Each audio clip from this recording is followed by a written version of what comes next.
ರಾಜ್ಯ ಸರ್ಕಾರ ಮತ್ತು ಅರಣ್ಯ ಇಲಾಖೆ ಆನೆ ಮತ್ತು ಮಾನವ ಸಂಘರ್ಷವನ್ನು ತಡಿಬೇಕು ಅಂತ ಸಾಕಷ್ಟು ಪ್ರಯತ್ನ ಮಾಡ್ತಾ ಇದೆ. ಆದರೆ ಅದು ನಿರೀಕ್ಷಿತವಾಗಿ ಯಶಸ್ಸು ಸಿಕ್ಕಿಲ್ಲ ಅಂತ ಹೇಳ್ಬೋದು. ಯಾಕಂದರೆ ಕೆಲವು ದಿನಗಳ ಹಿಂದೆ ಒಂದು ಎಸ್ಟೇಟಲ್ಲಿ ಸೆರೆ ಹಿಡಿದು ಕರ್ನಾಟಕ ಅರಣ್ಯಕ್ಕೆ ಬಿಟ್ಟಿದ್ದಂಥ ತಣ್ಣೀರನ್ನು ಆನೆ ಕೇರಳಕ್ಕೆ ಹೋಯ್ತು.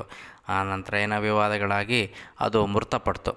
ಅದಲ್ಲದೆ 2023 ನವಂಬರ್ 30ರಂದು ಬೇಲೂರು ತಾಲೂಕಿನ ಅಣ್ಣಾಮಲೈ ಎಸ್ಟೇಟಲ್ಲಿ ಒಂದು ಸೆರೆ ಹಿಡಿಯಲಾಗಿತ್ತು ಒಂದು ಮಕನ ಆನೆನ. ಆ ಮಕನ ಆನೆನ ಸೆರೆ ಹಿಡಿದು ರೇಡಿಯೋ ಕಾಲರ್ ಅಳವಡಿಸಿ ಕರ್ನಾಟಕದ ಅರಣ್ಯದಲ್ಲೇ ಬಿಟ್ಟಿದ್ದರು. ಅದು ಕೇರಳಕ್ಕೆ ಹೋಗಿ ಕೇರಳದಲ್ಲಿ ವಯನಾಡಲ್ಲಿ ಫೆಬ್ರವರಿ 2ರಂದು ಒಬ್ಬ ವ್ಯಕ್ತಿಯನ್ನು ಸಾಯಿಸಾಕ್ತು. ಅದು ದೊಡ್ಡದು ವಿವಾದ ಸ್ವರೂಪವನ್ನೇ ಪಡ್ಕೊತು. ಮತ್ತೀಗ ಅದು ಆ ರೇಡಿಯೋ ಕಾಲರ್ನ ಸಿಗ್ನಲ್ಲು ನಮ್ಮ ರಾಜ್ಯದ ಅಂದರೆ ಕರ್ನಾಟಕದ ಕಬಿನಿ ಹತ್ರ ಕಾಣಿಸ್ಕೊಳ್ತಾ ಇದೆ, ಅಂದರೆ ಸಿಗ್ತಾ ಇದೆ ಅಂತೆ ಅದರ ನೆಟ್ವರ್ಕು. ಈಗ ಅದೇ ಥರ ಆದರೆ ಅದು ಮುಂದಿನ ದಿನಗಳಲ್ಲಿ ಹಾಗೆ ಪಾಸಾಗಿ ಹಾಸನ ಜಿಲ್ಲೆಗೂ ಬಂದರೂ ಬರ್ಬೋದು, ಹೇಳೋಕ್ಕಾಗಲ್ಲ.